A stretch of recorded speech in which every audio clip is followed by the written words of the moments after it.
Pernah nggak sih kamu ngerasa uang itu kayak air? Baru juga mampir gajian, langsung lari gitu aja buat hal-hal yang sebenarnya nggak penting. Hati-hati ya, mungkin ini bukan cuma soal kamu yang hobi belanja, tapi ada trauma masa kecil yang lagi diam-diam menghancurkan masa depan kamu. Di sini, aku pengen ajak kamu buat jujur sama diri sendiri. Karena ternyata, kemiskinan itu bukan cuma soal saldo yang mepet, tapi soal luka yang belum sembuh di dalam hati kita. Coba deh, kamu tarik napas sebentar, terus ingat-ingat lagi. Kenapa ya, tiap kali kamu punya saldo lebih di rekening, kok malah muncul perasaan gelisah kalau uang itu nggak segera dihabiskan?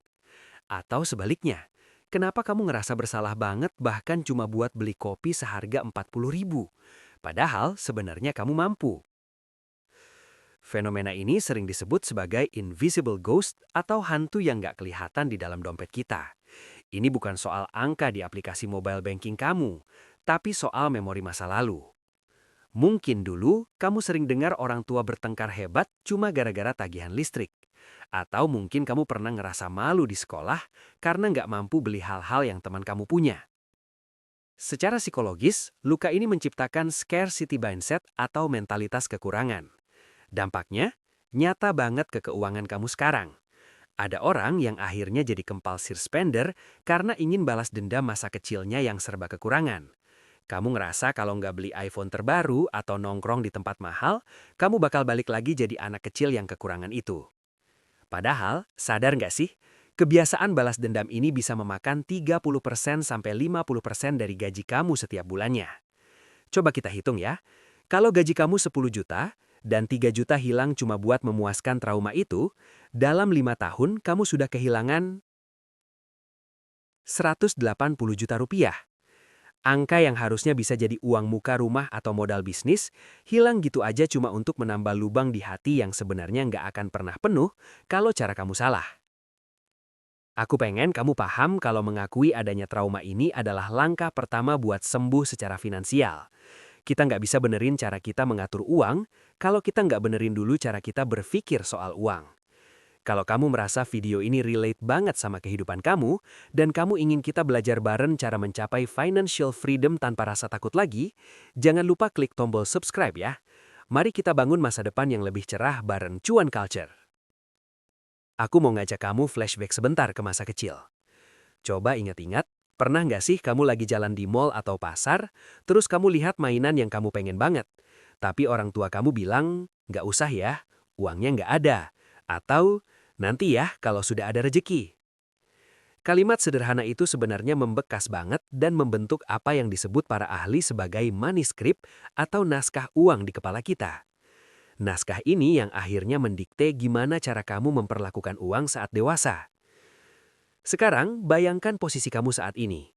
Kamu sudah kerja keras dan mungkin gaji kamu sudah menyentuh angka 7-10 juta rupiah per bulan. Secara logika, uang segitu harusnya cukup untuk ditabung kan? Tapi anehnya, tiap kali gajian, ada dorongan kuat di dalam diri kamu untuk langsung belanja. Kamu beli gadget terbaru, makan di kafe mahal tiap weekend, atau check out keranjang e-commerce yang sebenarnya isinya barang-barang gak penting. Fenomena ini sering kita sebut sebagai lifestyle inflation atau inflasi gaya hidup.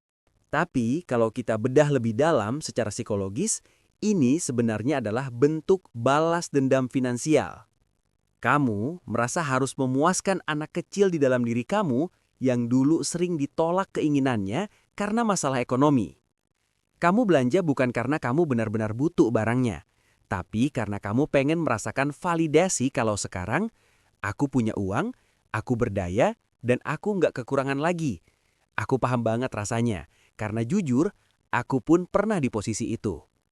Rasanya puas banget bisa beli apa yang dulu cuma bisa kita lihat dari balik kaca toko. Tapi, kita harus jujur sama diri sendiri.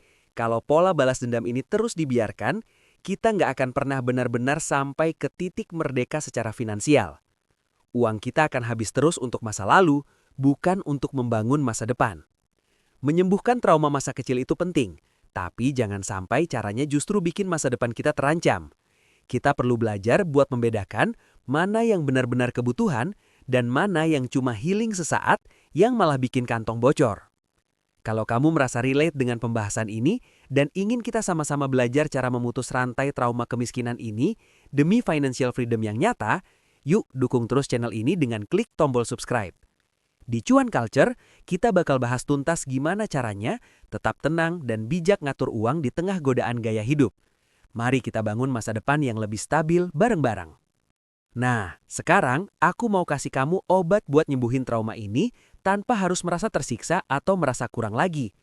Kuncinya bukan berhenti jajan sama sekali ya, tapi memberi batasan yang sehat. Pertama, kita buat yang namanya budget self-love. Aku saranin maksimal 10% dari total gaji kamu. Di sini kamu tetap boleh kok jajan kopi favorit, beli skincare, atau check out keranjang Shopee yang udah numpuk itu. Kenapa ini penting? Karena kalau kamu terlalu pelit sama diri sendiri, mental kamu bakal makin merasa miskin, dan akhirnya malah memicu balas dendam belanja yang lebih parah di akhir bulan. Jadi, 10% ini adalah uang damai buat jiwa kamu supaya tetap happy, tapi tetap terkontrol. Kedua, ini yang paling krusial, kamu wajib pakai aturan bayar diri sendiri. Seringkali kita bayar tagihan listrik dulu, bayar cicilan dulu, baru sisanya ditabung. Masalahnya, sisa itu seringnya nggak ada. Jadi mulai sekarang, begitu gajian masuk, jangan nunggu besok, langsung auto debit 20% ke instrumen investasi yang aman. Kamu bisa pilih reksadana pasar uang atau emas buat awal-awal. Anggap saja, 20% ini adalah pajak masa depan yang kamu bayarkan ke diri kamu versi 10 tahun ke depan. Dengan cara auto debit, kamu nggak akan ngerasa kehilangan uangnya, karena uang itu nggak pernah mampir ke rekening jajan kamu. Strategi ini pelan-pelan akan membangun rasa aman di dalam diri kamu. Kamu bakal sadar kalau kamu punya bantalan finansial, dan perlahan-lahan, trauma kemiskinan itu nggak akan lagi punya kuasa buat nyetir keputusan finansial kamu. Kalau kamu merasa strategi ini masuk akal dan ingin terus belajar bareng aku cara meraih financial freedom yang nyata tanpa rasa cemas, yuk dukung terus Cuan Culture dengan cara klik tombol subscribe. Mari kita bangun masa depan yang lebih stabil dan tenang bareng-bareng. Nah, sekarang aku mau kasih kamu obat buat nyembuhin trauma ini tanpa harus merasa tersiksa atau merasa kurang lagi. Kuncinya bukan berhenti jajan sama sekali ya, tapi memberi batasan yang sehat.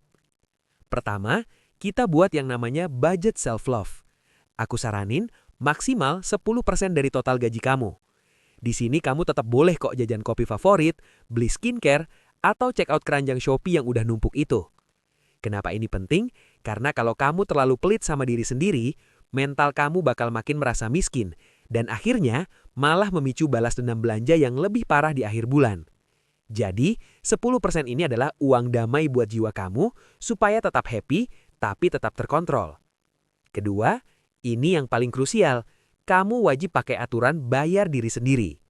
Seringkali kita bayar tagihan listrik dulu, bayar cicilan dulu, baru sisanya ditabung. Masalahnya, sisa itu seringnya nggak ada. Jadi mulai sekarang, begitu gajian masuk, jangan nunggu besok, langsung auto debit 20% ke instrumen investasi yang aman. Kamu bisa pilih reksadana pasar uang atau emas buat awal-awal. Anggap saja, 20% ini adalah pajak masa depan yang kamu bayarkan ke diri kamu versi 10 tahun ke depan. Dengan cara auto debit, kamu nggak akan ngerasa kehilangan uangnya, karena uang itu nggak pernah mampir ke rekening jajan kamu. Strategi ini pelan-pelan akan membangun rasa aman di dalam diri kamu. Kamu bakal sadar kalau kamu punya bantalan finansial, dan perlahan-lahan, trauma kemiskinan itu nggak akan lagi punya kuasa buat nyetir keputusan finansial kamu. Kalau kamu merasa strategi ini masuk akal dan ingin terus belajar bareng aku cara meraih financial freedom yang nyata tanpa rasa cemas, yuk dukung terus Cuan Culture dengan cara klik tombol subscribe. Mari kita bangun masa depan yang lebih stabil dan tenang bareng-bareng. Ada satu trik lagi yang sering banget aku pakai dan ini benar-benar jadi penyelamat kondisi keuangan aku. Namanya The 48-Hour Plot Twist. Aturannya simpel, tapi dampaknya luar biasa.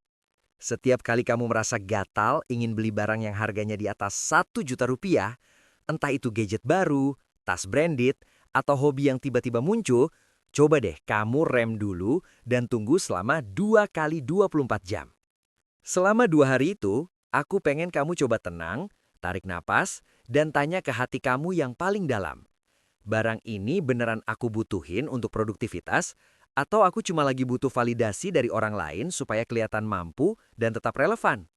Seringkali, keinginan belanja kita itu bukan datang dari kebutuhan fisik, tapi dari luka atau trauma masa lalu yang pengen kita obati dengan pengakuan orang lain. Kamu bakal kaget sendiri lihat hasilnya. Berdasarkan pengalaman aku, sekitar 80% keinginan belanja yang tadinya menggebu-gebu itu bakal hilang menguap gitu aja setelah lewat 2 hari. Aku pengen kamu paham, kalau melakukan ini bukan berarti kamu lagi menyiksa diri atau bersikap pelit. Sama sekali bukan. Justru ini adalah bentuk cara paling tulus kita menyayangi diri kita 10 tahun dari sekarang. Kita lagi kasih kado buat masa depan kita, supaya nanti kita nggak perlu pusing lagi soal cicilan atau kekurangan dana darurat. Kalau kamu merasa strategi ini masuk akal dan ingin terus belajar bareng aku cara meraih financial freedom yang nyata tanpa rasa cemas, yuk dukung terus Cuan Culture dengan cara klik tombol subscribe. Mari kita bangun masa depan yang lebih stabil dan tenang bareng-bareng. Aku ingin kamu tahu satu hal. Kamu itu hebat banget, sudah bertahan sejauh ini dan mau mengakui kalau ada sesuatu yang perlu diperbaiki dalam hubunganmu dengan uang. Mulai hari ini, mari kita ubah paradigmanya sama-sama. Investasi itu bukan tentang membatasi diri atau hidup susah di masa muda. Tapi ini adalah proses kita sedang membangun istana yang kokoh buat diri kita di masa tua nanti. Aku yakin banget, kamu punya kekuatan untuk lepas dari lingkaran setan trauma kemiskinan ini. Langkah kecilnya bisa kita mulai sekarang. Yuk coba sisihkan minimal 20% dari gajian kamu bulan ini khusus untuk tabungan atau investasi masa depan. Nggak perlu langsung terasa berat, yang penting kamu mulai membangun kebiasaan baru yang lebih sehat. Semangat terus ya Besti. Perjalanan menuju finansial yang stabil mungkin nggak instan, tapi aku janji, setiap rupiah yang kamu amankan hari ini akan sangat berarti buat kamu di masa depan. Kita pasti bisa mencapai kekayaan yang hakiki. Kaya secara finansial, dan yang paling penting, kaya secara mental. Kalau kamu merasa video ini bermanfaat, jangan lupa klik subscribe dan bagikan ke teman-teman kamu yang mungkin juga lagi berjuang menyembuhkan trauma keuangannya. Mari kita bangun masa depan yang lebih mapan bareng-bareng di Cuan Culture. Sampai jumpa di video edukasi selanjutnya.